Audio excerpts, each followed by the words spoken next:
Thank you for viewing the 2013 Summer A Indoor Soccer Playoff Meeting. It's been a great semester so far. Thank you very much for your attitude and effort. I know we made that a priority in the clinics. Definitely seen that out at the courts. It's been awesome to see the improvement that we've made throughout the semester. Hopefully we can continue that throughout the playoffs and into Summer B as well. As you know, the playoffs start very soon. The last day of the regular season is Monday. Playoff draw will take place on Tuesday, and then playoff games start Wednesday, and the playoffs will end just a week later with the championship games next Thursday. So we don't have many shifts left, or many games left. As we talked about in the last weekly email, playoff shifts and playoff assignments will be determined on performance throughout the season, as well as experience and availability. So please continue to check when to work. The schedule for week 1 up through next Thursday is already up, and the schedule for Sunday through the following Thursday will be up early next week. We will have games next Sunday, so please check and set your when to work availability for next Sunday. So know we haven't used that day throughout the season. Please watch the video all the way through. We'll talk about some points of emphasis, some things that we've seen so far this semester, as well as playoff clarifications, what to do in case we have a tie ball game, because of course in the playoffs somebody has to go on and win the t-shirts. And we'll also talk about some game management techniques as well. There will be a section that will ask you to comment on the Facebook page, so please watch through the end and make those comments as you can. And please provide as much feedback as possible. Thank you very much. If there's anything I can do for you, send me an email. Always here.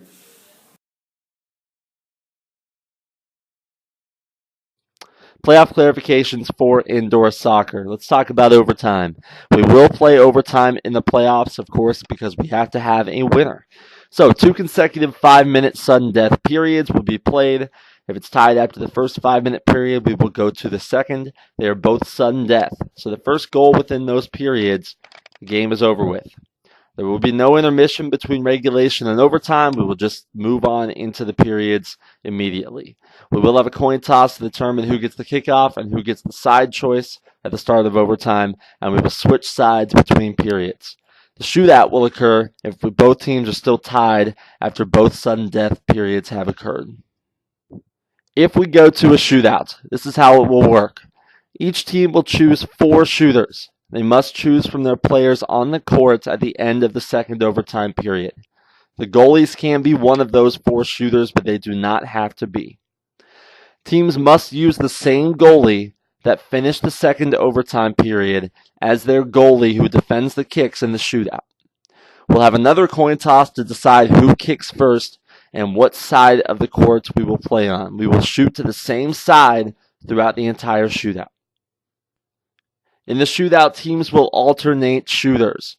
So Team A will go first, Team B will go second, then Team A will shoot again. If the teams are tied after 4 shooters have gone, sudden death begins. No player may kick twice until everyone on the team has kicked. In co-rec, teams must also alternate male and female kickers. Either one can go first.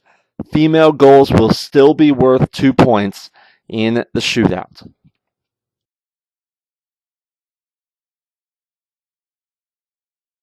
Here are your points of emphasis for indoor soccer. First, call the obvious. These are the fouls that will make or break us as officials. Because when we miss the obvious calls, players lose credibility, lose confidence in our ability to call the game. So the obvious pushes in the back, the obvious slide tackles, goalies picking up the ball outside of the trapezoid. These are the calls that we cannot live without, and we have to get right. There are also the calls that we can come out of our primary to help with if needed. Move to improve. We know the diagonal system now. We know the basics. We know how to move when the ball moves up and down the court.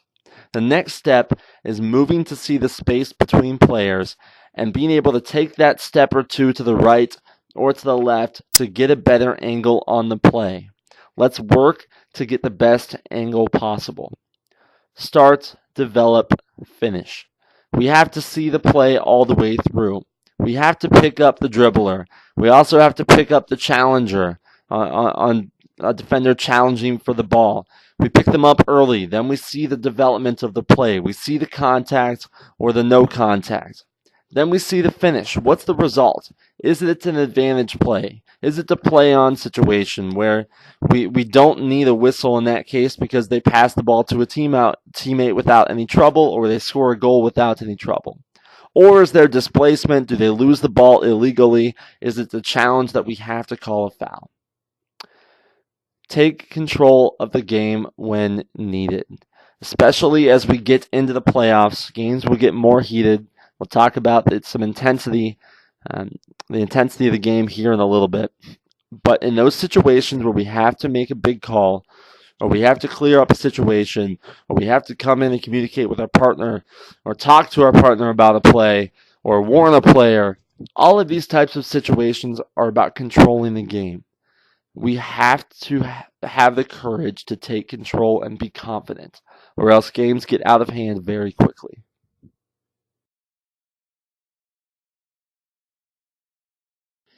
Dun dun dun dun dun dun dun! The game control thermometer, everybody's favorite game management metaphor. In all seriousness, the game control thermometer is a nice way to kind of picture the intensity of a game that we are officiating. It's important as an official to be able to identify the intensity level of the game that we are currently in so that we can adapt our skills and our tools to that game and to keep the games under control. So intensity is defined as a high degree of emotional excitement. Especially as we get later in the playoffs, our levels of intensity tend to rise. Games get closer, more competitive, better skilled, and teams may know each other, talk back and forth with each other because, of course, in intramurals, everybody wants that t-shirt. And we'll talk about some ways to combat that intensity and keep that intensity under control in this video. What causes the intensity of a game to rise?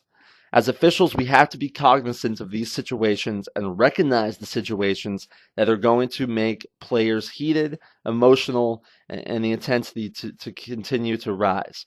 So game situations. Is it close? What's the score? How much time is left? Is a team coming back? Is it a last-second shot? These situations are going to affect intensity. Hard contact. Has it been a physical game? Was there just a hard foul? Was there an intentional foul?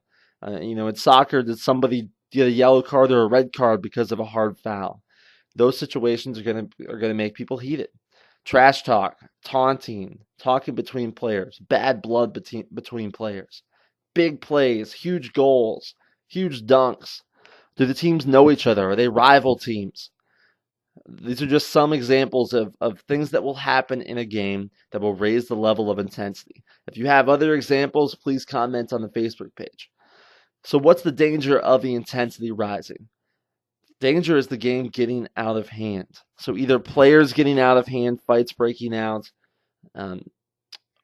or us as officials not keeping up with the level of the game. So as that intensity rises, and we'll talk about some of those tools that we can use as officials a little bit later, but we have to be cognizant of where our game is at on the thermometer. The game management toolkit. We talked about identifying when games will get more intense. And that's great, but identify is only the first step. Now we have to act. So what do we do when the game starts to get out of hand? And that's what we'll talk about with our toolkit, a list of tools that you have in your back pocket to go to when the game gets rough. Here's your starters kit. First, your voice. Cannot emphasize how important your voice is in keeping a game under control.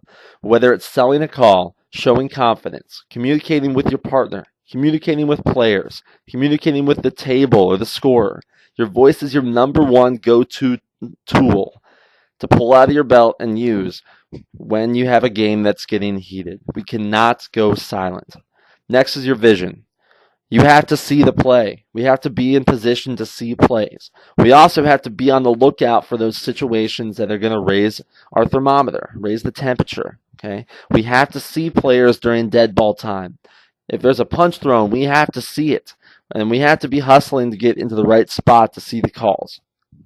Confidence. We have to have confidence in our calls, especially as we move on in the playoffs. There will be times when we have to sell calls, when we have to show confidence, when we have a big call we have to make. And if we can't show confidence, there is nobody that's going to believe us. Our credibility is shot. And once that happens, that game is going to get out of control very quick. Finally, hustle. Hustle, hustle, hustle. It goes with our attitude and effort. But if players see us slouching, if they see us being lazy, jogging up and down the court, walking up and down the court or the field, they are going to lose all confidence in us, and rightfully so, because we will not be in the right place to make accurate calls.